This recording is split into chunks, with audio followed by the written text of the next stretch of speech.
দর্শক আপনাদের সবাইকে স্বাগত জানাচ্ছি আমাদের নিয়মিত আয়োজন টিবিএন অ্যানালিসিস প্রোগ্রামে। আপনারা জানেন আমরা এই অনুষ্ঠানে চেষ্টা করে থাকি আপনাদেরকে অভিবাসন অথবা ট্যাক্স সংক্রান্ত নানা বিষয়ের তথ্য আপনাদের সামনে তুলে ধরতে। আর আমাদের এই অনুষ্ঠানের একটি বিশেষত্ব হচ্ছে আপনি চাইলে সরাসরি আমাদের এই অনুষ্ঠানে যোগ দিতে পারেন, আপনার মতামত দিতে পারেন, প্রশ্ন রাখতে পারেন। আমাদের টেলিভিশন স্ক্রিনে দেওয়া যে নাম্বার রয়েছে সেখানে আপনি ফোন করতে পারেন, অথবা আমাদের এই অনুষ্ঠান ফেসবুক পেজে লাইভ স্ট্রিমিং হচ্ছে সেখানেও আপনি আপনার মতামত দিতে পারেন, প্রশ্ন রাখতে পারেন। আমরা চেষ্টা করব আপনার মতামত এবং প্রশ্নের উত্তর দেওয়ার জন্য। এরই মধ্যে আপনারা জানেন যে এই বিশেষ করে আমেরিকার অভ্যন্তরে অভিবাসন নিয়ে একটা অস্থিরতা চলছে। সেটি আসলে প্রতিদিনই নতুন নতুন আইন হচ্ছে, প্রতিদিনই নতুন নতুন নিয়ম বদলাচ্ছে, যেটি আসলে সরাসরি কোনো না কোনোভাবে আপনার জীবনযাত্রার সঙ্গে জড়িত হয়ে পড়েছে, আপনার জীবনের উপরে ইম্প্যাক্ট পড়ছে। যেমনটা আমরা বলতে পারি অভিবাসন ভিসা নিয়ে, অভিবাসন ভিসা এর আগে পজ ছিল এবং এখন চূড়ান্তভাবে এটি আসলে স্থগিত করা হয়েছে।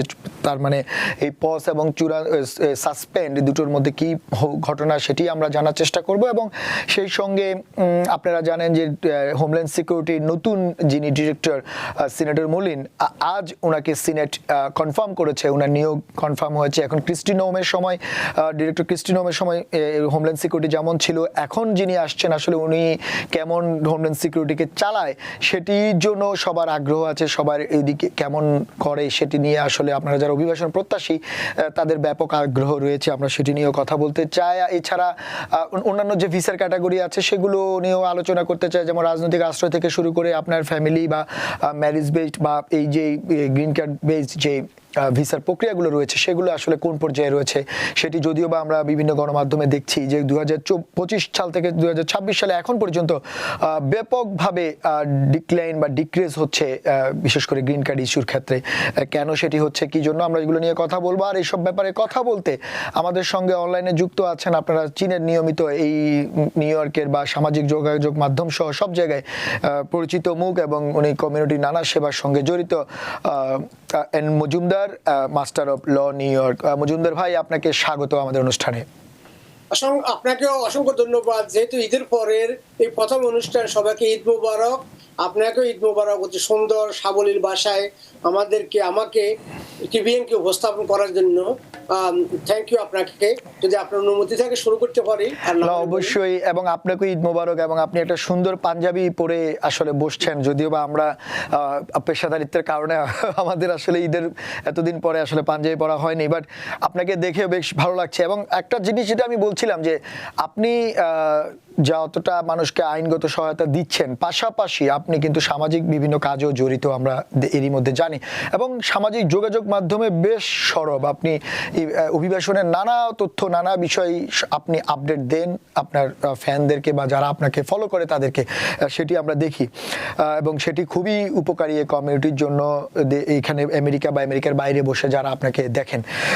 আজকে আমরা বেশ কিছু বিষয় নির্ধারণ করেছি, বিশেষ করে অভিবাসন থেকে শুরু করে রাজনৈতিক আশ্রয় থেকে শুরু করে ম্যারেজ বেসড সহ নানা রকমের অভিবাসনের নানা দিকগুলো নিয়ে আমরা আলোচনা করতে চাই। শুরুতে একটু অভিবাসন নিয়ে একটু আলোচনা করতে চাই। মজুমদার ভাই, আপনি জানেন যে আমরা এর আগেও জানি, এটা পুরনো একটা নিউজ যে অভিবাসন ভিসা পজ ছিল, কিন্তু এখন আমরা আলোচনা করতে আসছি যখন আমরা দেখলাম যে পোস্টপোন বা সাসপেন্ড করে দিল 75টি দেশে ইনক্লুডিং বাংলাদেশ, এবং বাংলাদেশ ইউএস এমবিসি আজকেও সেই জিনিসটি জানিয়েছে তাদের ফেসবুক পেজে, এই জিনিসটি যে তারা একেবারে স্থগিত করেছে।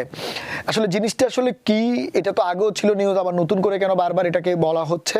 প্রথমত এটা, আর দ্বিতীয়ত হচ্ছে এখন যদি এরকম স্থগিত হয়, আমাদের এখানে জানেন অভিবাসীদের অনেকের পরিবারের জন্য আবেদন করেছেন, অনেকে 10 বছর 12 বছর অপেক্ষা করছেন, অনেকে স্বপ্ন নিয়ে আছেন, কিন্তু আসলে সেগুলো আর কি হবে, ভবিষ্যৎ কি? এখন আপনি যদি একটু বলতেন তাহলে হয়তো আমরা অন্য আলোচনাতে যেতে পারতাম। Sure, thank you. সো এটা অত্যন্ত জনগুরুত্বপূর্ণ আলোচনা। 23 তারিখ থেকে পজের পরিবর্তে স্থগিত হয়েছে। সো পজ শব্দটা হলো সাময়িক বিরতি। যেমন টেলিভিশন দেখছেন, টেলিভিশন বাটন টিপলেন, যে পজ করলেন, একটু নামাজ পড়ে নিলেন বা অন্য একটা কথা বলে নিলেন, সেজন্য পজ করলেন। আবার টেলিভিশন দেখা শেষ হয়ে গেছে, তখন আপনি স্টপ করলেন। এখন পজ যদি করা হয়, তখন ধারণা করা হয় যে পজ করছি, 1 ঘন্টা 2 ঘন্টা পর আবার পুনরায় চালু করব। আর স্টপ যখন হয়, আপনি নিজেও জানেন না কখন পুনরায় চালু করবেন, না কালকে করবেন, না পরশু করবেন, নাকি ভ্যাকেশনে যাচ্ছেন। সুতরাং বিষয়টা এরকম। আনফর্চুনেটলি স্টপ শব্দের অর্থ হলো ভিসাটা অনির্দিষ্টকালের জন্যই বন্ধ হয়ে গেছে। সো বন্ধ এর অর্থ হচ্ছে এই নয় যে এটা চালু হবে না। তো আমি আমার অভিজ্ঞতা থেকে বা আমার ঠ্যান থেকে, আমার ইচ্ছা, আমার বুদ্ধি থেকে আমি বলবো এটার অর্থ এই নয় যে ভিসা আজীবন বন্ধ হয়ে যাবে, এবং যিনি এটা এখন স্টপ করছেন বা যে অ্যাডমিনিস্ট্রেশন বন্ধ করছেন, সে অ্যাডমিনিস্ট্রেশনও যে এটা কতদিন পর্যন্ত, যিনি আদেশ দিচ্ছেন তিনি কতদিন পর্যন্ত বা আমি আপনি কতদিন পর্যন্ত জীবিত থাকবো সেটাও কোনো নিশ্চয়তা কিছু নাই। বাট আমি আশা করব এবং বলবো এভরিওয়ান মাস্ট স্টে অপটিমিস্টিক। সবাই আশাবাদী থাকেন। যাদের ভাই বোন পিতা মাতা আত্মীয় স্বজন দরখাস্ত করার মতো আপনার অ্যাবিলিটি আছে বা আপনি কোয়ালিফাইড, কিপ অ্যাপ্লাইং। এবং যারা ন্যাশনাল ভিসা সেন্টারে প্রসেসিং করতেছেন, কিপ প্রসেসিং করতে থাকেন। কারণ প্রসেসিং করতে বন্ধ করতে বলা হয় নাই, অ্যাপ্লিকেশন করতে বলা হয় নাই, আবেদন দাখিল না করতে বলা হয় নাই, ভিসা ফি না দিতে বলা হয় না। এর অর্থ হচ্ছে তারা ভিসা স্থগিত রেখেছে। হয়তো হইতে পারে এটা যুদ্ধের কারণ, হয়তো হইতে পারে হোয়াইট হাউস বা প্রেসিডেন্টের একটা নেহাত একটা executive order. Therefore, whatever it is, we are not sure, but we are very sure যে প্রক্রিয়া তারা চালু রেখেছেন, শুধু ভিসা দিচ্ছেন না। ইন্টারভিউ যদি ডাকে আপনাকে ইন্টারভিউ দিবেন, দেখ কিপ এভরিথিং রেডি। তবে অন্য একটি কথা যেটা বলছেন, যেমন merit based green card interview, আমার সাথে যারা ইমিগ্রেশন প্র্যাকটিশনার নিউ ইয়র্ক সহ যুক্তরাষ্ট্রের 50 স্টেটে আছেন, তারা একবারকে স্বীকার করবেন। আমি দায়িত্বহীন দৃষ্টিতে বলছি, বিগত দিনগুলোতে ট্রাম্প প্রশাসনের আমলে আমাদের ছোট্ট ল ফার্ম যতগুলো merit based green card application করছি, অলমোস্ট এভরিওয়ান অ্যাপ্রুভ হয়েছে। দুই একটার একটা কারণ থাকতে পারে, এফিডেভিট অফ সাপোর্টের বিষয় হইতে পারে, ব্যাকগ্রাউন্ড চেকের সমস্যা হইতে পারে, সাপোর্টের বিষয় হতে, সেটা ভিন্ন বিষয়। But more or less 95 to 99% all green card application approve হচ্ছে এবং ভেরি কুইকলি হচ্ছে। আগে আপনি যখন adjustment of status merit based জন্য ফাইল করতেন, অনেক সময় 1 বছর পর 2 বছর পরে ডাকতো, এখন 4 মাস পরে ডাকছে এবং is approving. Citizenship interview Majumdar ভাই অ্যাপ্রুভ হচ্ছে। আচ্ছা, এটা তো একটা আপনি সুখবর দিয়ে আপনার কাছে সবসময় পজিটিভ নিউজ থাকে, আমরা সেটার জন্য সত্যি কৃতজ্ঞ আপনার কাছে। আমি একটু অভিবাসনের ব্যাপারটাতে আসতে চাই। আচ্ছা, যেটা পজ ছিল সেটা এখন আপনি বলছেন পোস্টপন্ড বা স্থগিত, এই দুটো আপনি পার্থক্যটা বললেন যে একেবারের জন্য, কিন্তু এর আগে যেমনটা বলা হয়েছিল যদিও বা পজ থাকে ইন্টারভিউ চলবে স্কেজুয়াল অনুযায়ী, এবং আপনি বললেন কিপ অ্যাপ্লাইং। আপনি তো নতুনদেরকে অ্যাপ্লাই করার জন্য বলছেন, কিন্তু যারা একেবারে 11th আওয়ারে অনেকেই রয়েছে 12 বছর 14 বছর 15 বছর, হয়তো 6 মাস পরে 4 মাস পরে ইন্টারভিউ হতো বা এখন হবার একেবারে চান্স এই বছরের মধ্যে, উনাদের আসলে এখন করণীয় কি? তাদের কি এখন ইন্টারভিউ আসবে? আর যদি ইন্টারভিউ আসে তো সেক্ষেত্রে কি আগের নিয়মেই তারা সেইটা ফেস করবে, কাগজপত্র জমা দিবে, নাকি আসলে এইটা তো ক্লিয়ার করা হয়েছে কিনা? না, এই ধরনের কোনো প্রকার মেমোরেন্ডাম এখনো আসে নাই। 23 তারিখের যে মেমোরেন্ডাম, যে স্থগিতাদেশের কথা বিভিন্ন গণমাধ্যমে আসছে, আমরা এটা পাওয়ার সুযোগ পাইনি। সো আমরা আরো রিসার্চ করব এবং গভর্নমেন্টের দিক নির্দেশনা দিবে, এবং তারা বলবে যে এক পর্যায়ে হয়তো তারা বলতে পারে, যখন তারা বলবে যে no more, we are not accepting any more application, only that point আমরা আবেদন প্রক্রিয়া বন্ধ রাখবো। বাট অ্যাট দিস পয়েন্ট, এই মুভমেন্টে আমরা যতটুকু জানি শুধুমাত্র ইমিগ্রেন্ট ভিসা দেওয়া হবে না, বাট অন্য সকল প্রক্রিয়া বলবৎ আছে বলেই আমরা ধরে নেব। আচ্ছা, আর একটি মজুমদার ভাই, অভিবাসন ভিসার ক্ষেত্রে শুধুমাত্র যে আমরা ভাই বোনের ভিসা ব্যাপারটি তা না, এখানে কিন্তু একটা বড় অংশ জুড়ে থাকে হচ্ছে ম্যারিজড বেড, মানে যারা বিবাহিত হাজবেন্ড ওয়াইফ তাদের স্ত্রীকে নিয়ে আসেন বা স্ত্রী হাজবেন্ডকে নিয়ে আসেন। গুড কোশ্চেন ভাই, যদি সরি তো এটা আমি বলতে ভুলে গেছি। যারা বিয়ে করছেন বা করবেন তাদের জন্য সুখবর হচ্ছে, আপনি এখন বিয়ে না করে আপনার বাংলাদেশে গেলেন আর আপনার ভাবি স্ত্রী বা ভাবি স্বামী, ভবিষ্যৎ স্ত্রী বা স্বামীর সাথে আপনি কথাবার্তা করলেন, মত বিনিময় করলেন, কয়েকটা ছবি উঠাইলেন, কয়েকটা রোমান্টিক ছবি, এমন ছবি যে বোঝা যায় যেন আপনার একজন একজনকে ভালোবাসেন, এবং সেই ভালোবাসার চুক্তিবন্ধন বা কথাবার্তা বলে আসলেন, এরপর চলে আসলেন, আসার পরে বিভিন্ন চাট করলেন, লেনদেন করলেন, গিফট দিলেন বা টাকা পয়সার গিফট পাঠালেন। এইটার প্রমাণস্বরূপ ফিয়ান্সি ভিসা ফাইল করতে পারেন। সো ফিয়ান্সি ভিসা হচ্ছে নন ইমিগ্রেন্ট। এটার সম্পর্কে একটুখানি 30 সেকেন্ড বলি। সেই ফিয়ান্সি ভিসা হচ্ছে যেমন আমাদের একজন ভাই বা একজন বোন বাংলাদেশে একজনকে পছন্দ করেন, গিয়েছেন, কথাবার্তা বলছেন, প্লেনে গিয়েছেন, চলে এসেছেন, আসার পরে এখান থেকে ফিয়ান্সি ভিসা 129F ফাইল করবেন, এবং যিনি আসবেন উনি এমবেসিতে গিয়ে বলবেন এতটুকু যে হ্যাঁ আমি একজনকে ভালোবাসি, আমার স্বামী বা স্ত্রী, তার সাথে আমার কথাবার্তা হয়েছে, আংটি বিনিময় হয়েছে, আমরা যুক্তরাষ্ট্রে গিয়ে বিবাহ বন্ধনে আবদ্ধ হব। এই কথা যদি যুক্তরাষ্ট্রের ইমিগ্রেন্ট কনসুলার অফিসার বিশ্বাস করেন, এবং মোস্ট লাইকলি তারা বিশ্বাস করবে নেই, এবং আপনাকে আসতে দেবে 90 দিনের জন্য টুরিস্ট ভিসা বা ফিয়ান্সে ভিসা, গার্লফ্রেন্ড ভিসা, যেটা বয়ফ্রেন্ড ভিসা যেটাই বলেন, আসার পর এখানে 90 দিনের মধ্যে আপনি বিবাহ করবেন এবং এখানে আপনি গ্রিন কার্ড পেতে পারবেন। এই বিষয়টা কিন্তু নতুন কিছু নয়, it has been here for long long time. So আমি সবাইকে অনুরোধ করবো, আমাদের দর্শক শ্রোতা আপনার মাধ্যমে, সবাই যারা বিবাহ বাধ্যে আবদ্ধ হবেন তারা ইমিগ্রেন্ট ভিসা যেহেতু স্থগিত, সেই দিকে না গিয়ে ইমিডিয়েটলি ফিয়ান্সে ভিসা ফাইল করেন, and this is working very very well. So back to you. তার মানে হচ্ছে আপনি বলছেন, কিন্তু আমরা যত জানি ফিয়ান্সি ভিসা হচ্ছে নন ইমিগ্রেন্ট ভিসা, আপনি বললেনই সেটা লিমিটেড টাইমের জন্য এই ফিয়ান্সি ভিসাটা দেওয়া হয়। যেহেতু অভিবাসন ভিসা একেবারে স্থগিত, সেক্ষেত্রে আপনি বলছেন বেটার হয় যদিও সম্পর্ক জন্য বা পারিবারিক যে কেদারনেস সেটার জন্য আসলে ফিয়ান্সি ভিসা অ্যাপ্লাই করাটা খুবই বুদ্ধিমানের কাজ। আমরা এগুলো নিয়ে আলোচনা করব মজুমদার ভাই। আমাদের বেশ কিছু দর্শক আমাদের সঙ্গে ফোনে রয়েছেন, আমরা একটু তাদের প্রশ্নটা নিয়ে আসি, তারপরে হয়তো আমরা ওই আলোচনাতে যাব যে ফিএনসি ভিসার মাধ্যমে কিভাবে আনা যায় সেটা নিয়ে আসলে একটু কথা বলতে চাই আপনার সঙ্গে। তারপরে আমরা একটু ফোনে, দর্শক কে আছেন লাইনে, আপনি একটু আপনার নাম বলে প্রশ্নটি করুন। সাইফুল ইসলাম। সাইফুল ভাই আপনি প্রশ্নটি করুন, আমরা শুনতে পাচ্ছি আপনাকে। ভাই আমার ওয়ার্ক পারমিট আসছে, কিন্তু আমার সোশ্যালটা আটকে দিয়েছে ইমিগ্রেশনে, কি জন্য? আচ্ছা, আপনার ওয়ার্ক পারমিট আসছে, সোশ্যালটা আটকে দিয়েছে, আপনি একদম স্ট্রেট বলছেন, কিন্তু আপনি ওয়ার্ক পারমিটটা আসছে বলতে কি কত দিনের মধ্যে আসছে বা কি অ্যাপ্লাই করেছেন একটু যদি ক্লিয়ার করতেন তাহলে হয়তো আমাদের বিশেষজ্ঞ উত্তর দিতে সহজ হতো। আমি এই সালাম মামলা সাবমিট করছি আর আমার ওয়ার্ক পারমিট আসছে। আচ্ছা ঠিক আছে, আপনি শুনুন।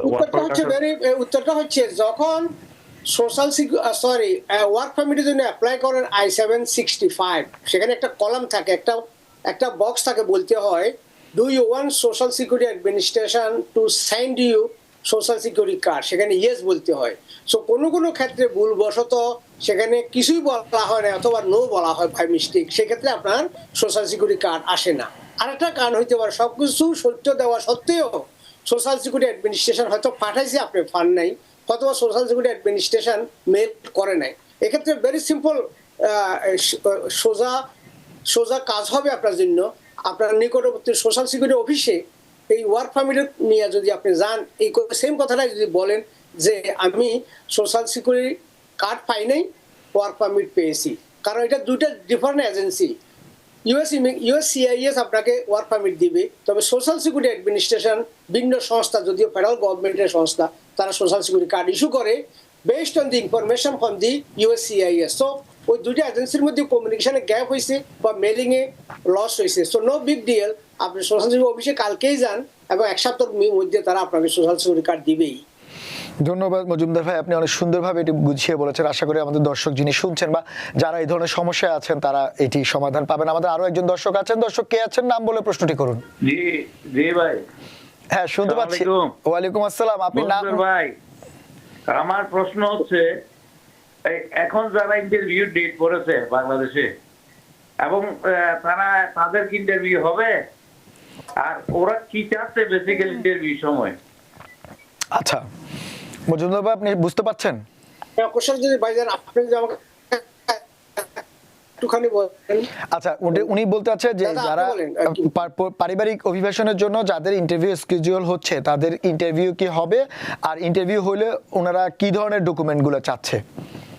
ওকে, সো ইন্টারভিউ ধরে নিতে পারে, একটু আগে একবার আমরা বলছি ইন্টারভিউ হবে, কারণ ইন্টারভিউ হবে না এই ধরনের কোনো মেমো বা বিজ্ঞাপন আমরা পাই না, শুধুমাত্র ভিসা ফার্স্ট থেকে স্থগিত করা হয়েছে এটাই বলা হচ্ছে। সুতরাং ইন্টারভিউ আপনাকে আসবেই, ধরে নিন যদি ডাকে, সেক্ষেত্রে আপনার ইন্টারভিউ ডাকার আগে সেখানে আপনাকে বলা হবে কি কি জিনিস নিয়ে একটা নোটিশ থাকে। বাট আমি এখন আবারও বলে দিই, সাধারণত আপনার টু সেটস অফ ডকুমেন্ট, একটা হলো সিভিল ডকুমেন্ট, একটা হলো ফাইন্যান্সিয়াল ডকুমেন্ট। ফাইন্যান্সিয়াল ডকুমেন্ট হচ্ছে affidavit of support, I-864, tax return, job letter, pay stuff, এগুলো হচ্ছে আপনার financial document from the sponsor. আর অন্যদিকে বেনিফিশিয়ারি যিনি বাংলাদেশে আসেন তার সিভিল ডকুমেন্ট, যেমন marriage certificate, birth certificate, police clearance, ছবি, মেডিকেল, এটা হলো তাদের পক্ষ থেকে। এছাড়া DS-260 কনফার্মেশন ফিস। সো এগুলাই লাগবে। এবং যারা অনেক আগে অ্যাপ্লাই করছেন, ইন্টারভিউ দেরিতে আসছেন, তাদের ফাইন্যান্সিয়াল ডকুমেন্ট অর্থাৎ এফিডেভিট অফ সাপোর্ট একটু আপডেট করে নিয়ে যেতে হবে, এতটুকুই। এবং বাকিটা যদি আপনার লয়ার থাকে তার সাথে কথা বলে নেবেন, অথবা কোনো অ্যাকাউন্টেন্ট বা প্রসেসর থাকেন, তারাও সাধারণত এগুলো জানার কথাই। এবং ইভেন কি আপনিও যারা smart enough, national visa centre ওয়েবসাইটে এগুলো বলাই, পোর্টালে লেখা আছে কি কি ডকুমেন্ট লাগে। আপনাকে কোশ্চেনের জন্য অসংখ্য ধন্যবাদ। তার মানে হচ্ছে আসলে দর্শক আপনারা যারা শুনছেন আমাদের উনি মজুমদার ভাই যেমনটি বলছেন যে ডকুমেন্ট কিন্তু আগে যেমনটা লাগতো এখনো একই রকম লাগছে, বরং আরো বেশি সতর্কতার সঙ্গে ডকুমেন্টগুলো জমা দিতে হবে, কারণ আপনি তাদেরকে এমন সুযোগ দেওয়া উচিত না যে আপনার ভুলের জন্য আপনার ভবিষ্যৎটি অন্ধকার হয়ে যায়। তাই আপনি সতর্ক থাকবেন সেই ব্যাপারে, এটি একটি ব্যাপার আছে। আর কে আছেন দর্শক, আপনি নাম বলে প্রশ্নটি করুন।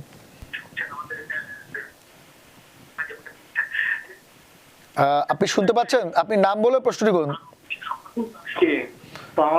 ওয়ালাইকুম আসসালাম ভাই, আমরা শুনতে পাচ্ছি, আপনি বলুন। আমি সুরেন্দ্রনাথ বসছি কুইন্স থেকে। আমার দুইটা প্রশ্ন এখানে স্যারের কাছে। সেটা হচ্ছে, একটা প্রশ্ন হচ্ছে যে মাস্টার হিয়ারিং এ সাধারণত কি ধরনের প্রশ্ন করা হয়, এবং সেই ক্ষেত্রে আপনার বর্তমানে মাস্টার হিয়ারিং এর কোনো ঝামেলা হয় কিনা। আর একটা প্রশ্ন হচ্ছে যে আগে যে আপনার যে মাস্টার হিয়ারিং এ যে ডিটেন করা হয়েছে সেটা এখনো হচ্ছে কিনা। আচ্ছা, আপনার বেশ কয়েকটি প্রশ্ন রয়েছে মাস্টার হিয়ারিং নিয়ে। মজুমদার ভাই আপনি শুনলেন, একটু মাস্টার হিয়ারিং নিয়ে একটু যদি বলতেন। First of all, master hearing এ আপনার জবানবন্দিও নেওয়া হবে না, আপনাকে জেরাও করা হবে না।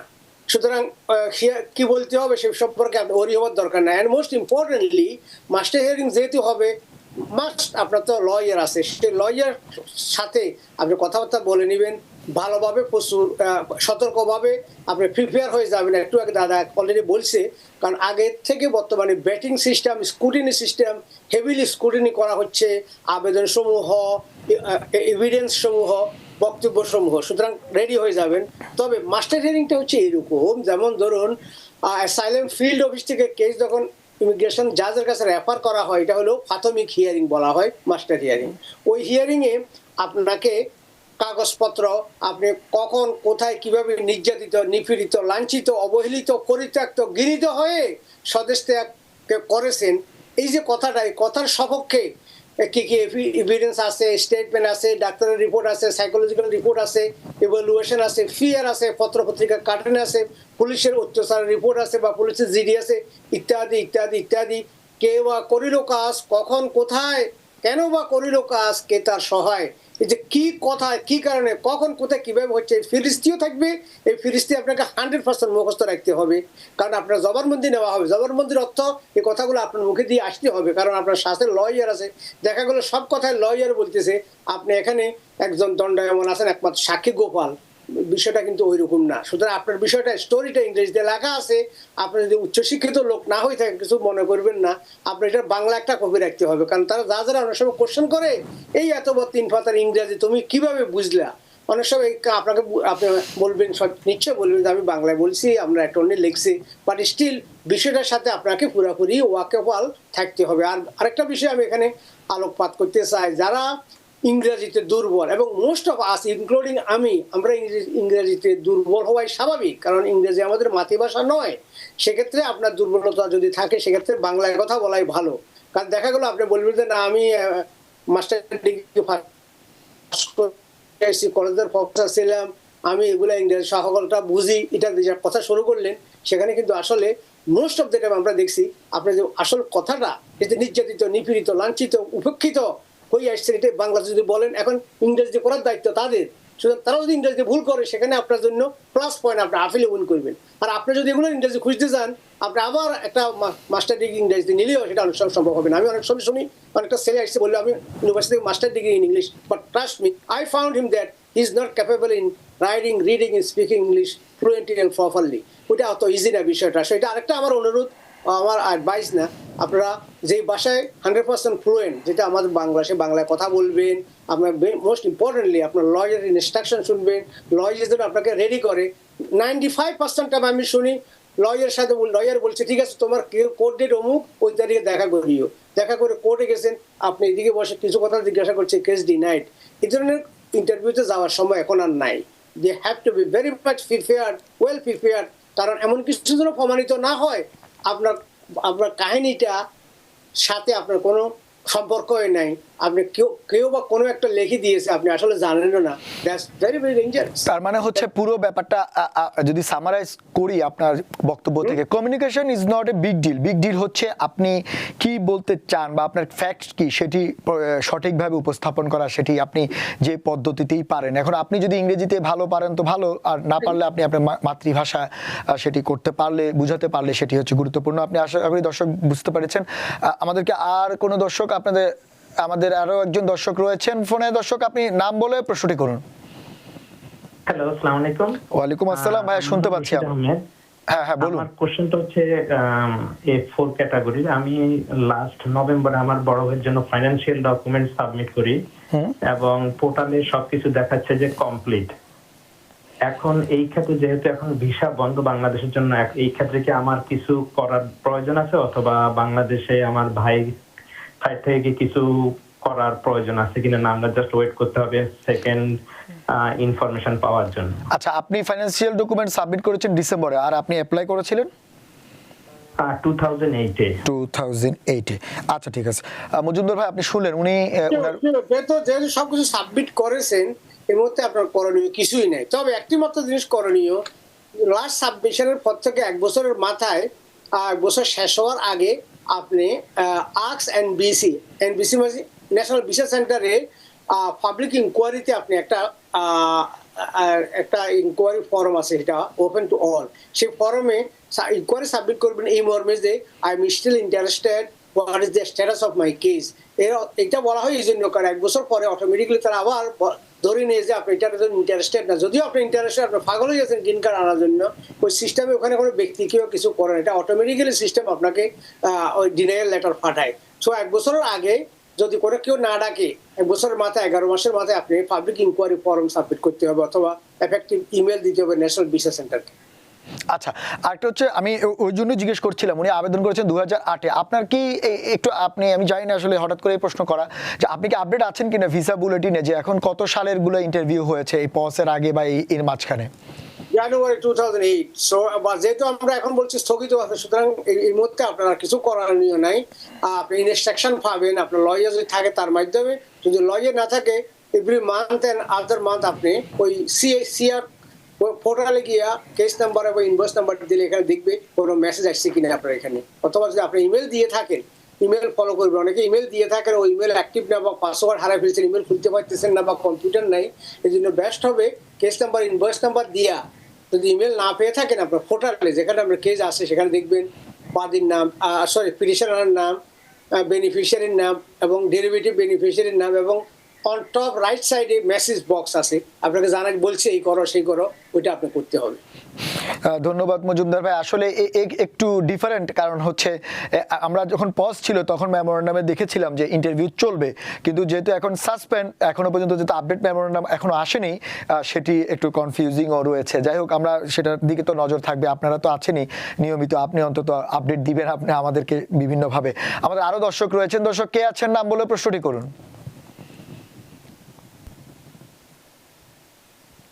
দর্শক শুনতে পাচ্ছেন? আপনি কে আছেন লাইনে, আপনি নাম বলে প্রশ্নটি করুন। হ্যালো, আসসালামু আলাইকুম। ওয়ালাইকুম সালাম ভাইয়া, শুনতে পাচ্ছি, আপনি নাম বলে প্রশ্নটি করুন ভাইয়া।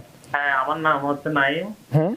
আমার প্রশ্ন হচ্ছে, আমি আমার ওয়াইফের জন্য গত 1 বছর আগে অ্যাপ্লাই করছিলাম, কিন্তু এখনো অ্যাপ্রুভাল লেটার আসে নাই। তো আমার কোশ্চেন হচ্ছে, এখন ওই মজুমদার ভাই যে কোশ্চেন বলছিল যে মানে ফিএনসি ভিসা করলে 90 দিনের মধ্যে নন ইমিগ্রেশন ভিসাটা আসা যাবে, এটা কি আমার ক্ষেত্রে প্রযোজ্য হবে? আনফরচুনেটলি আনসার ইজ নো, কারণ ফিয়ান্সি ভিসাটা তাদের জন্য যারা বিবাহ করে না, এখনো বিবাহ করার জন্য এখানে আসবে। তো আপনি যেহেতু বিবাহ করে ফেলেছেন, অ্যাপ্লাই করে ফেলেছে, দি ম্যাটার ইজ সুই জুরিস বা মুটেড, আপনার জন্য প্রযোজ্য নয় আনফরচুনেটলি। আচ্ছা, সেক্ষেত্রে কি এইটা একটা প্রশ্ন গুরুত্বপূর্ণ আসলে, যারা বিয়ে করেছেন, বিয়ে নিয়ে একটু বেশি সমস্যা, তারা কি চাইলে ওয়াইফ কি টুরিস্ট ভিসাতে আসতে পারবে যদি তাদের এলিজিবল হয়? আমার থেকে স্মার্ট, ইয়েস, কারণ একটা ইমিগ্রেশনের প্রভিশন আছে, আপনার কোনো ইমিগ্রেশন পিটিশন পেন্ডিং থাকাকালীন আপনি নন ইমিগ্রেন্ট বিষয় এখানে আসতে পারে, এবং প্রচুর লোক আমাদের আত্মীয় স্বজনের মধ্যে, আমাদের এলাকায়ও যারা ভাই বোনের অ্যাপ্লিকেশন পেন্ডিং আছে 20 বছরের জন্য, 15 বছর, ইতিমধ্যে তারা বিয়ের অনুষ্ঠানে আসছে, ইতিমধ্যে ভাই বোনকে দেখার জন্য আসছে, পিতা মাতাকে দেখার জন্য আসছে। সুতরাং ইয়েস, আপনার ওয়াইফ এরকম কোনো যদি উপলক্ষ থাকে, যেমন আপনারা হানিমুন করবেন, এখানে অ্যানিভার্সারি করার জন্য আসবেন, হ্যাঁ আমার অ্যাপ্লিকেশন পেন্ডিং আছে, এখন তো এটা স্থগিত, আমি শুধু যাইতে চাই আমার হাজবেন্ডকে দেখার জন্য বা আমার ওয়াইফকে দেখার জন্য, সেটা ডুয়েবল, সেটা করার মতো প্রভিশন এখনো চালু আছে। Yes, she can apply for visit visa, come and visit you and go back again, অথবা এবং আরো একটা বলে রাখি, এটা এখনো আইন আছে, এখন যদি ভিজিট ভিসা একবার ঢুকতে পারে এখানে, আবার এখানকার আইন এখনো আছে, ওই ওয়াইফ হাজবেন্ড এখানে adjustment of status I-130 pending থাকা কালীনও এখানে অ্যাডজাস্টমেন্ট অফ স্ট্যাটাস এখনো বলবৎ আছে। তার মানে আসলে অনেকগুলো প্রভিশন আছে, আপনারা সেগুলো আসলে যথাযথ লয়ারের সঙ্গে আলোচনা করে সেগুলো সুযোগ নিতে পারেন। এখনো আসলে আশা যে শেষ হয়ে যায় না, মানুষ বলে যে টানেলের শেষ পাশেও আলো থাকে, সেটি একটি বিষয়। আমাদের আরো কিছু দর্শক আছেন, সেই সঙ্গে আমাদের অনলাইনেও অনেক দর্শক প্রশ্ন করেছেন, একটু আমরা টেলিফোনে নিয়ে নিই। দর্শক কে আছেন, নাম বলে প্রশ্নটি করুন। আসসালামু আলাইকুম। ওয়ালাইকুম সালাম, বলুন আপনি আপনার নাম বলে প্রশ্নটি করুন। আমার নাম হলো শাকিব আলম। আমার হাজবেন্ড ইন্টারভিউ ছিল 17/2025 এ। উনি ইন্টারভিউ দিন চলাকালীন অবস্থায় উনি অ্যাডমিশন প্রসেসিং এ উনি 221G পেপার দিছে, বুঝছেন? এখন আমার অলমোস্ট 10 মান্থ হয়ে গেছে, ওরা আপডেট করতেছে, বাট আমার এখানে কোনো, আমি আর আপডেট ছাড়া আর কিছুই পাইনি, বুঝছেন? এখন আমার 10 মান্থ হয়ে গেছে, এখন বিশ্বাস স্থগিত আছে। এখন আমি একবার সেনেটর দিয়ে 2-3 বার আমি ওনাদেরকে ইমেল পাঠাইছি, বাট ওনারা সেম থিং বলতেছেন যে এটা অ্যাডমিশন প্রসেসিং আছে। এখন আমার এটা করণীয় কি? আচ্ছা, আপনার আসলে বার চেষ্টা, আনফরচুনেটলি আপনার এখানে দুইটা বিষয়, একটা হলো আপনার 221G ইনঅ্যাডমিসিবিলিটি, এমন একটা কারণ তারা পেয়েছে যে উনি এখানে আসার যোগ্য না, এবং উনি ওইটার ওয়েবার লাগবে। আপনি যেহেতু সিটিজেন, যদি সেই ওয়েবার ফাইল করে থাকেন তখন অ্যাডমিসিবিলিটি ওয়েবারটা অ্যাপ্রুভ হইলে তখন আপনি আসতে পারতেন। বাট এখন ওইটা ফাইল করা সত্ত্বেও এটা ফাইল করতে পারেন আপনি, ওয়েবার ফাইল করে অ্যাপ্রুভ হইলেও ভিসা ইস্যু করবে না, ভিসা আদেশ একটু আগে আমরা যেটা বলছি স্থগিত আছে। সুতরাং যদি আপনি 221G সেটাকে ক্লিন করার জন্য বা সেই ইনঅ্যাডমিসিবিলিটিকে অ্যাডমিসেবল করে তোলার জন্য যে 601 ফাইল করার কথা, সেটা করছেন কিনা আমি জানি। যদি না করে থাকেন আপনার লয়ারের সাথে বা পছন্দের লয়ারের সাথে আলাপ করে সেটা করে নেবেন। সেটা করলে লাভ হবে এতটুকু, যদি ইনঅ্যাডমিসিবিলিটি ওয়েবারটা অ্যাপ্রুভ হয়, অ্যাডমিসেবল হয়ে থাকেন, যখনই ভিসা দেওয়া শুরু হবে উনি ভিসা পাবে, এতটুকু আশা করি আপনার উত্তর পেয়েছেন। ধন্যবাদ মজুমদার ভাই। আসলে আমাদের অনেক দর্শক টেলিফোনে অনলাইনে বেশ প্রশ্ন রাখছেন, আপনাকে পেলে যেটা হয় সবসময় আসলে আলোচনার থেকে প্রশ্ন উত্তরটাই বেশি হয়ে যায়। আপনি যদি একটু সংক্ষেপে দ্রুত আমাদের কিছু প্রশ্নের উত্তর দিতেন, আমাদের ফেসবুক পেজে বেশ কিছু প্রশ্ন আছে। একজন আমাদের বলছেন লুকটাভিন হাবিব, উনি বলছেন ওনার ইন্টারভিউর জন্য ওয়েট করছেন স্পাউস ভিসার জন্য, এখন উনি কি করবেন? ট্যুরিস্ট ভিসাতে উনি কি অ্যাপ্লাই করতে পারবেন কিনা, না শুধু ওয়েট করেই যাবেন? সেটা আপনার ইচ্ছা, তবে টুরিস্ট ভিসায় আসার সম্ভাবনা রয়েছে এবং মানুষ আসতেছে, এটা কেস বাই কেস। আবার আমি এই জনসমক্ষে আপনাকে এরকম কোন নিশ্চয়তা দিচ্ছি না যে টুরিস্ট ভিসাটা হলে অলওয়েজ, সেটার জন্য আলাদা এলিজিবিলিটি প্রয়োজন আছে, ক্রাইটেরিয়া ওনাকে দিতেও পারে। সুতরাং শিওর আপনার যদি রিকোয়ারমেন্টের উপর ডিপেন্ড করে, আপনি মনে করেন যে হ্যাঁ ইতিমধ্যে আপনার ওয়াইফকে আসুক, একটু স্বস্তি লাগবে, ভালো লাগবে, ঘুরে গেল বা আপনি গেলেন, সেটা আপনাদের বিষয়। Yes, you can apply for visit visa and it is approvable. সেটা কি ম্যারেজ অ্যানিভার্সারি বা জন্মদিন এরকম কোনো দিনকে সামনে রেখে? তা তো বটে, কেন আসবে? আপনার অ্যানিভার্সারি হইতে পারে, আপনার জন্মদিন হইতে পারে, বা বিশেষ ঈদ উপলক্ষ আসতে পারে, অথবা আপনাদের নিকট আত্মীয় কারোর একটা বিয়ে হচ্ছে, সেখানে যেমন আপনার এখন আপনার ভাইয়ের বা বোন এখানে কেউ আছে, তাদের বিয়ে হইতে পারে, গ্রাজুয়েশন হইতে পারে, সো মানে একটা ছেলে আমাদের এলমাস হসপিটালে সে প্রমোশন পাইছে, সেই প্রমোশনের একটা অনুষ্ঠান করবে বলে তার মাকে নিয়ে আসছে। আমি নিজে এটা তাকে এনকারেজ করে নিই যে তোমার প্রমোশন হবে এই কারণে, তোমার মাকে ভিসা দিবে। আমার তো মনে হয় না, বাট সে বলে আবার $1 দিব আপনাকে, আপনার করে দেখছে, সে আসছে। আনফর্চুনেটলি আসার পরে কয়েক মাস পরে ভদ্র মহিলা মারাও গেছে। রিয়েল কাহিনীটা বললাম। সুতরাং ইউএস ইমিগ্রেশন বিভাগ হলো একটা লটারির মতো বিজেপি ভিসার ক্ষেত্রে। তারা এক সময় দেখা যায় পথের কান্ডারিও ভিসা দিচ্ছে, আর কোটিপতিকে তারা ভিসা দিচ্ছে না।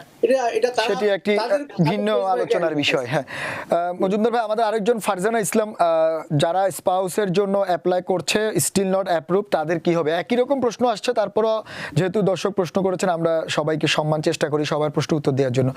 কি বলবেন আপনি? আসলে প্রসেসিং যেহেতু আছে, just wait for processing, in nothing else to do. কারণ যেহেতু ভিসা ইস্যু হচ্ছে না, আপনারা যার অনিশ্চয়তার উপরে আনফরচুনেটলি ওয়েট করতে হবে। আচ্ছা, তারপরে আমাদের সুমন হোসেন লিখছে, আমি আমার মেয়ের জন্য অ্যাপ্লাই করেছি, 1 বছর হয়ে গেছে, এখন পর্যন্ত শুধু রিসিভ লেটার পেয়েছি। উনি সিটিজেন, এটাতে কোনো সমস্যা হবে কিনা? এটা সমস্যা কিছু না। অ্যাপ্রুভাল অনেক সময় একটু দেরিতে হয়, অনেক সময় একটু আগে হয়, কারণ ডিপেন্ড করে এডজুডিকেশন অফিসারের অ্যাবিলিটি এবং কেস লোডের উপরে। তবে আপনি মাঝে মধ্যে চেক করবেন। অনেক সময় দেখা যায় আরএফি বা ফার্দার ডকুমেন্ট শেষে আপনারা পান নাই, বা তারা নোটিশটা আসে না, কেস ডিনাই হয়ে থাকতে পারে। সুতরাং কেস রিসিপ্ট নাম্বার দিয়া uscis.gov case status inquiry case নাম্বারটা দিলে বলে দিবে কেসটা প্রসেস হচ্ছে কি, প্রসেস হচ্ছে না, অ্যাপ্রুভ হচ্ছে কি, হয় নাই, সার্ভিস সেন্টার চেঞ্জ হয়েছে কিনা, অথবা কোনো আরো ডকুমেন্ট চাওয়া হচ্ছে কিনা। সেখানে বলা হয় মান্থলি বেসে 2-3 মাস পর পর বা 1 মাস পর পর চেক করা ভেরি ভেরি ইম্পর্টেন্ট। আচ্ছা, আপনাদের আশফাক মাহমুদ, উনি বলছেন ওনার খালা, 3 মামা আর ওনার মার জন্য 2008 সালে F4 এ অ্যাপ্লাই করেছিল। এখন 2026 সালের মার্চ মাসে ওনার 3 মামার ওটার কোয়ালিফাই হয়ে গেছে। ওনার পরিবার 3 জনের ডাটা হয়ে গেছে, একই কথা বলছেন। ফলো কাগজপত্র জমা দেওয়া হয়নি। ওনার 3 মামা ঢাকা এমবাসিতে চলে আসছে, কিন্তু ওনাদেরটা এখন আসেনি। ওনারা কি করবে? মানে 3-4 জনের মধ্যে হয়তো 3 জনেরটা আসছে, 1 জনেরটা আসেনি, তাহলে কি করার আছে? এর জন্য আপনারা পাবলিক ইনকোয়ারি ফাইল করতে পারেন, এবং যখন প্রসেস হয়, তখন যদি প্রসেস যদি চালু থাকে, কালকে থেকে বোঝা যাবে প্রসেস করবেন। এবং প্রসেস করার পরেও যদি ভিসা তো এখন আর দিবে না বলছি, তারা স্থগিত রাখছেন অনির্দিষ্টকালের জন্য, সেটা আমরা আগে বলেছি। বাট যদি কিছু করার কাজ থাকে, সেটা করে ফেলাই ভালো, কারণ এই স্থগিতাদেশ উইথড্র হবেই। কখন হবে যদিও আমরা জানি না, তবে এটা নিশ্চিত স্থগিতাদেশ সেভাবে থাকবে না। আচ্ছা, আর একটা হচ্ছে শামীম বাহার, উনি বলছেন এখনো কি ভিজিট ভিসা আসলে বন্ড দিতে হবে? এই বন্ড ডিপেন্ড করে কেস বাই কেস। যদি ইমিগ্রেশন অফিসার, কনসুলার অফিসার যদি মনে করে যে আপনি এখানে রিস্ক আছেন, এখানে থেকে যাওয়ার সম্ভাবনা আছে, সেখানে তারা বন্ড চাইতে পারে। যদি মনে করে যে না, this guy is a fair guy, you have a very good job in Bangladesh, a wealthy man, সেখানে চলে আসবে তার ব্যবসা বা তার চাকরি, সরকারি চাকরি করার জন্য, সেক্ষেত্রে বন্ডের অ্যামাউন্ট নাও চাইতে পারে। আমরা গত সপ্তাহে পাইছি একজনকে $15,000 চাইছে, একজনকে $7,000 চাইছে, একজনকে শুধু $3,000 চাইছে। সুতরাং এটা তার অফিসার, তার ডিসক্রিপশন উপর ডিপেন্ড করে। আচ্ছা, আর F4 ক্যাটাগরিতে কি অটো এক্সপেডিট বা এরকম কোনো অপশন আছে কিনা, আমাদের শামীম বাহার জানতে চেয়েছেন। অটো এক্সপেডিট হয় যেক্ষেত্রে এইজ আউট হয়ে যায়, যে সমস্ত কনসুলার অফিসার ভেরি স্মার্ট, তারা অটোমেটিক্যালি অটো এক্সপেডিট মিনস অটোমেটিক্যালি ঢাকাতে পাঠাই দেয় এবং ভিসা ইন্টারভিউতে রিকোয়েস্ট করে। আর যাদের F4 ক্যাটাগরিতে ডেরিভেটিভ বেনিফিশিয়ারি, অর্থাৎ পুষ্য ছেলে মেয়েদের বয়স 22 যাচ্ছে, বা 20 বছর 9 মাস হচ্ছে, 20 বছর 1 মাস 2 মাস হয়েছে, তাদের উচিত হবে কাফসা পিটিশন, চাইল্ড স্ট্যাটাস প্রোটেকশন অ্যাক্টের আওতায় পিটিশন ফাইল করা, এক্সপেডিটেড রিকোয়েস্ট করা, এবং এই এক্সপেডিটেড রিকোয়েস্টগুলো অধিকাংশ ক্ষেত্রে অ্যাপ্রুভ হয়। আনফর্চুনেটলি অ্যাপ্রুভ হইলেও এখন তো আর ভিসা দিচ্ছে না। বাট স্টিল আমি এনকারেজ করি এক্সপেডিট করার জন্য, অ্যাপ্রুভ করে রাখার জন্য। বিশেষ যদি অ্যাপ্রুভ হয়ে থাকে, যখনই খুলবে তখনই তখন দেখা যাবে যাদের ফজের আওতায় আছে বিগত বছরগুলোতে 2000 ভিসা, 5000 ভিসা, তাদেরকে বলবো অনতি বিলম্বে just come and get it, come and এরকম হইতে পারে। সুতরাং আমি হাইলি এনকারেজ করবো, আমি অপটিমিস্টিক থাকি অলওয়েজ, কারণ আজকে যে অন্ধকার, কালকে সেটা আলোকিত হবে, এটা নিশ্চিত। কতদিন থাকবে অন্ধকার সেটা যদিও আমরা নিশ্চিত নই, তবে সুবাতাস বইবে। মানে এক্সপেরিট হলে হয়তো দ্রুত সময়ে যখন পজ খুলবে তখন ডাকবে। আর একটা হচ্ছে সোলভ সেন, উনি জানতে চাচ্ছেন I-730 মাধ্যমে যে ভিসা দেওয়া হয়েছে সেটি কি স্থগিত করা হয়েছে?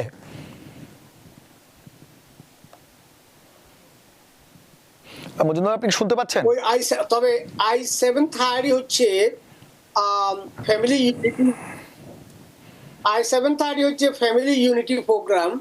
ওইটা ইমিগ্রেন্ট ভিসা না, এটা নন ইমিগ্রেন্ট।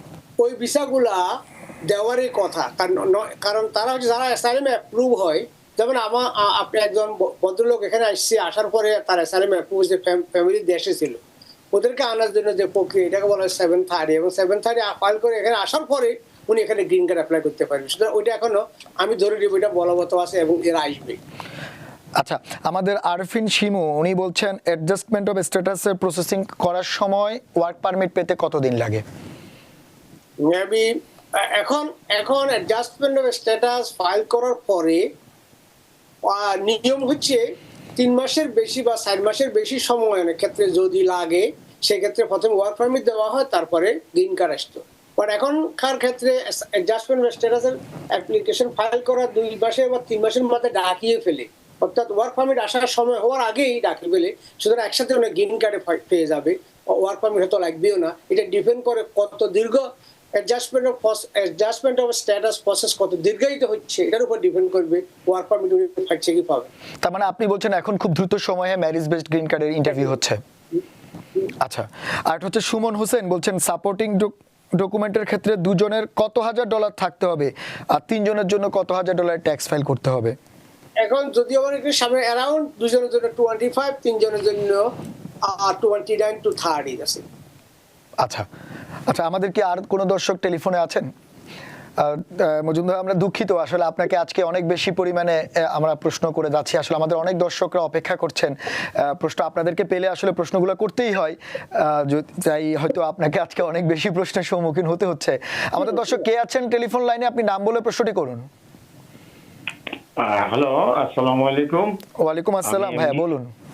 আমি এমডি চৌধুরী।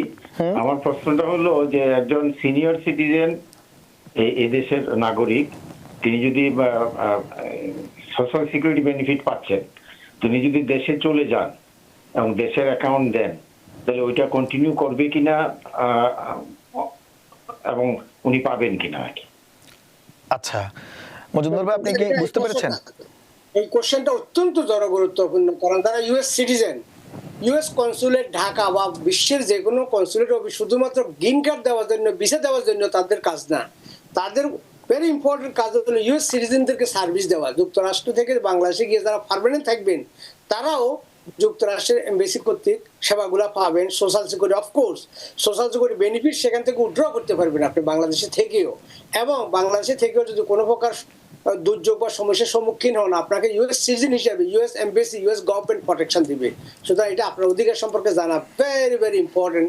তাদের 1-800 নাম্বার আছে, সিটিজেন সার্ভিস নামে একটা সংস্থা বা ব্যুরো আছে। সুতরাং সোশ্যাল সিকিউরিটি বিষয়ক সবকিছু, এবং ইভেন কি পাসপোর্ট যদি হারাই যায়, পাসপোর্ট যদি রিনিউ করতে হয়, সেটা আপনি সেখানে করতে পারবেন। সোশ্যাল সিকিউরিটি বেনিফিটটা সেখান থেকে নিতেই পারবেন, কোনো অসুবিধা হবে না। আশা করি আপনার প্রশ্নের উত্তর পেয়েছেন। তার মানে হচ্ছে কেউ যদি সিটিজেন হয়ে দেশে যায় এবং সে ওই বেনিফিটটা নেওয়ার জন্য মানে নিজস্ব এমবিসি গুলোতে যোগাযোগ করবে, এটাই তো? আচ্ছা আচ্ছা, আপনি ওই একটু আগে যে প্রশ্ন উত্তর দিয়েছিলেন সেটি আমাদের ওই শিমু, উনি বলছেন F2B ক্যাটাগরিতে উনি অ্যাপ্লাই করেছে রিলেটিভসের, সেটার ওয়ার্ক পারমিট পেতে কতদিন লাগে? ওয়ার্ক পারমিট পেতে সেটাও ডিপেন্ড করবে। শুধু ওয়ার্ক পারমিটের জন্য অ্যাপ্লাই করা যায় না, সেটার সাথে I-485 ফাইল করতে হয়। অ্যাগেন I-485 অর্থাৎ অ্যাডজাস্টমেন্ট অফ স্ট্যাটাস প্রসেসিং করতে কত বিলম্বিত হচ্ছে সেটার উপর ডিপেন্ড করে। যদি 3 মাসের বেশি সময় পেন্ডিং থাকে, 4 বা 5 মাসের মাথায় তাদেরকে ওয়ার্ক পারমিট দিয়ে দেওয়া হয়। এবং এই বিলম্বিত হওয়ার পরে যদি আপনি ওয়ার্ক পারমিট না পেয়ে থাকেন, আপনি পাবলিক ইনকোয়ারি ফাইল করতে পারেন যে ওয়ার্ক পারমিটটা আসলো না কেন, বা সেখানে কোনো ফাইলিং বিচ্যুতি আছে কিনা, বা তারা মেল করে এটা লস হয়েছে কিনা। বাট জেনারেল প্রভিশন হচ্ছে, if the government hold the adjustment of status process more than 3 months, in that case the beneficiary is entitled to work permit in term. এই রুলটা হলো এরকম। সুতরাং যদি 3 মাস বা ততোধিক সময় অ্যাডজাস্টমেন্ট অফ স্ট্যাটাস পেন্ডিং থাকে, সেক্ষেত্রে আবেদনকারী অন্তর্বর্তীকালীন গ্রিন ওয়ার্ক পারমিট পেতে পারবে। আচ্ছা, আমাদের আরেকজন দর্শক আছেন টেলিফোনে। দর্শক কে আছেন? নাম বলে প্রশ্নটি করুন।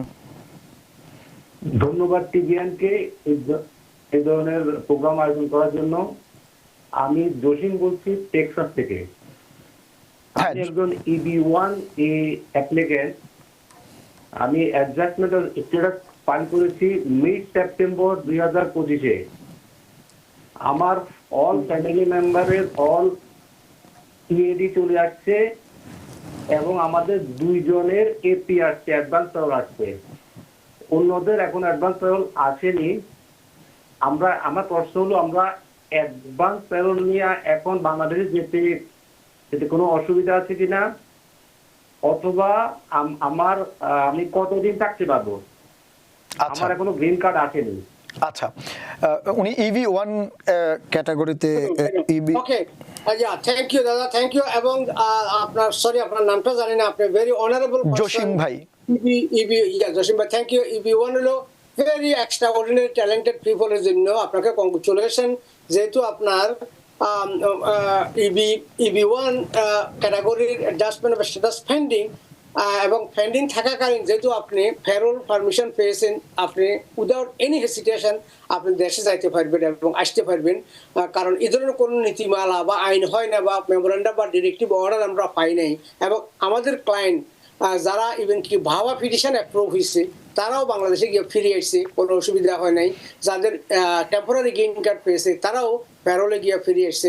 প্যারোলে লেখাই আছে আপনার যে আপনি কতদিন পর্যন্ত সেটা ভ্যালিড, এই ভ্যালিডিটি থাকাকালীন আপনি ফিরে আসতে কোনো অসুবিধা হবে না। বাট আপনি সাথে রাখবেন আপনার অ্যাডজাস্টমেন্ট স্ট্যাটাস দিয়ে ফাইল করছেন I-485 এর ফাইলিং রিসিট, এবং সম্ভব হলে সংশ্লিষ্ট কাগজপত্র। এবং তাদের যদি কোনো ডাউট থাকে যে এই লোকটা একটা এক্সট্রা অর্ডিনারি মেরিট এবং কোয়ালিটির লোক না, সেক্ষেত্রে আপনাকে কিছুক্ষণ সেখানে দাঁড় করিয়ে রেখে এক্সপার্ট দিয়ে কোশ্চেন করতে পারে ডিসি থেকে, যে আপনি কি ধরনের ক্যাটাগরিতে অ্যাপ্লাই করছেন, সে কি যোগ্যতা আছে, কোন ইউনিভার্সিটিতে কোন রিসার্চ, কোথায় রিসার্চ করছেন, কোন ইউনিভার্সিটিতে পড়াশোনা করছেন, সেটা আপনার পিও মিনিট যাবেন। একজন ডাক্তার কিনা আরেক ডাক্তার পিও মিনিট কথা, ফিউ সেকেন্ড কথা বলে বুঝতে পারবে সে ডাক্তার কিনা। এটা হলো আপনার রিগোরিয়াস কোনো ইনভেস্টিগেশন যদি যায়। বাট ইন রেগুলার প্রসেস আপনাকে অ্যাডভান্স প্যারোল দেখলে সেটা ভ্যালিড অ্যাডভান্স প্যারোল আপনাকে আসতে দিবে, কোনো অসুবিধা হবে না। আপনাকে আবার ধন্যবাদ মজুমদার ভাই। আমাদের একেবারে সময় শেষ পর্যায়ে, জাস্ট এক লাইনে যদি বলতেন যে আমাদের যে আজকে বিষয়টা ছিল যে অভিবাসন বিষয় স্থগিত, এখন আসলে সব মিলিয়ে আমরা দেখলাম, আপনিও বললেন বারবার একই কথা, কিন্তু যারা অপেক্ষা করছেন তাদের জন্য আপনার পরামর্শ কি থাকবে এখন? যারা অপেক্ষা করছেন, অপেক্ষা করতে থাকেন, আশাবাদী হয়ে অপেক্ষা করতে থাকেন। যাদের করণীয় কোনো কাজ আছে, যেমন অ্যাপ্লিকেশন প্রসেস করার ব্যাপার আছে, ফি দেওয়ার ব্যাপার আছে, ডকুমেন্ট সাবমিশনের ব্যাপার আছে, কন্টিনিউ ডু ইট। কারণ অন্ধকার থেকে একদিন আলো আসবেই, এবং কবে আলো আসবে সেটা আমরা জানি, তবে আলো আসবেই। অপেক্ষায় থাকুন, সেই প্রত্যাশায় করব, এবং সেই আশাবাদী থেকেই আমি সবাইকে আহ্বান জানাবো, keep doing the great thing and keep hoping for the better. ধন্যবাদ মজুমদার ভাই, আসলে আমাদেরকে এত রাতে সময় দেওয়ার জন্য, এবং আজকে অনেক প্রশ্নের সম্মুখীন হতে হলো আপনাকে। আমাদের অনেক দর্শক টেলিফোনে রয়েছেন, বা আমাদের অনেক দর্শক ফেসবুকেও প্রশ্ন রেখেছেন, আমরা দুঃখিত সবার প্রশ্ন নিতে পারিনি। আপনারা হতাশ হবেন না, আমরা নিয়মিত এই ধরনের অনুষ্ঠান করছি, এবং আপনারা আমাদের পরবর্তী কোনো টিভিএন অ্যানালাইসিসের অন্য পর্বে আপনারা এই প্রশ্নগুলো রাখতে পারেন। আশা করি আমাদের সেখানেও অ্যাটর্নিরা থাকেন, অন্যান্য আপনাদেরকে জবাব দিবে। এবং আবারও দুঃখ প্রকাশ করছি আপনাদের সবার প্রশ্নের উত্তর দিতে না পারার কারণে। দর্শক, এই ছিল এখনকার মতো। এবং আপনাদের আমাদের অ্যাটর্নি মহোদয় যিনি বলছেন যে অভিবাসন ভিসা স্থগিত হয়েছে, সেটি নিয়ে আসলে ঘাবড়ানোর কিছু নেই। এটি একটি সাময়িক সময়ের জন্য, অন্যান্য যে প্রসেসগুলো সেটি চলছে বা চলবে। এবং আপনাদের যাদেরকে বিভিন্ন ডকুমেন্টের জন্য এমবিসি থেকে বলা হচ্ছে, আপনারা সেটি সাবমিট করেন। আর আপনারা যারা অন্যান্য ক্যাটাগরিতে অপেক্ষা করছেন, একটু অপেক্ষা করেন, কারণ এখন একটু উদ্ভূত পরিস্থিতি, অপেক্ষার কোনো বিকল্প নেই। তারপরও আপনারা হতাশ হবেন না, যেটি আমাদের অ্যাটর্নি মহোদয় বলছেন, এটি একটি টেম্পোরারি একটি জিনিস, এটি কোনো এক সময় ঠিক হয়ে যাবে, কারণ আলো আসবেই, এমন একটি কথা প্রচলিত আছে। আজ এ পর্যন্তই, অন্যদিন অন্য কোনো বিষয় নিয়ে আপনাদের সামনে আবারও হাজির হব। ততক্ষণ আমাদের সঙ্গেই থাকুন। TBN 24 টেলিভিশন দেখতে আজই কল করুন 7187776556। লগ ইন করুন www.totalcablebd.com। নিউ ইয়র্ক থেকে সম্প্রচারিত TBN 24 টেলিভিশন বিশ্বজুড়ে বাঙালির কণ্ঠস্বর।